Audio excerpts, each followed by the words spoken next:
पुन्हा आलेल्या कोविडची भीती वाटते का? आता पुन्हा एकदा कोविडच्या नव्या एका व्हेरियंटने डोकं वर काढलं. आपल्यामध्ये भीती पसरण्याआधी हा व्हिडिओ नक्की पहा. कोविडचा नवा एक व्हेरियंट JN1 म्हणजेच काय, जुना जो कोरोना व्हायरस होता त्यामध्ये काही बदल झालेत, म्युटेशन्स झालेत आणि JN1 नावाचा व्हेरियंट पुन्हा समोर आलाय. यामध्ये काय वेगळं आहे? तर पूर्वीपेक्षा आताचा जो नवीन व्हेरियंट आहे तो जास्ती ट्रान्समिसिबल आहे, म्हणजेच संसर्गजन्य आहे. म्हणजे तो अत्यंत झपाट्याने पसरू लागलाय.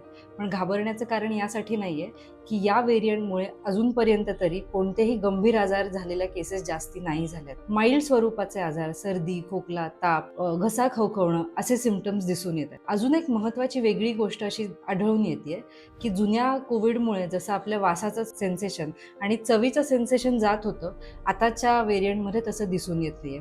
या उलट नवीन कोरोना व्हेरियंटमध्ये आता पोटाचे आजार समोर येत आहेत.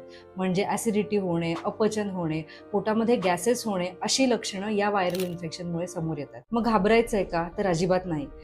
जे इम्युनो कॉम्पिटंट इंडिव्हिज्युअल्स आहेत, म्हणजेच ज्यांची इम्युनिटी चांगली आहे, त्यांनी ऑलरेडी कोविडला हरवलेलं आहे, लसीकरण व्यवस्थित झालेलं आहे, त्यांनी घाबरण्याची अजिबात गरज नाही आहे, कारण माइल्ड सिम्पटम्स येत आहेत.